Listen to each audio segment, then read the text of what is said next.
নির্বাচন কমিশন সচিব আক্তার আহমেদ জানিয়েছেন, বিএনপির ভারপ্রাপ্ত চেয়ারম্যান তারেক রহমান ভোটার হননি। কমিশন সিদ্ধান্ত নিলে পরবর্তীতে ভোটার হতে পারবেন তিনি।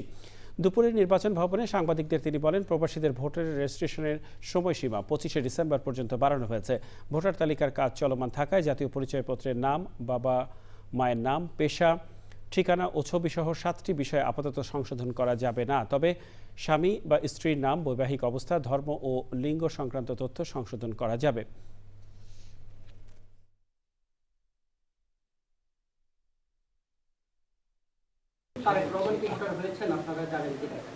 এটা আমার জানা মতে না পারতে পারেন যদি কমিশন সিদ্ধান্ত দেয়।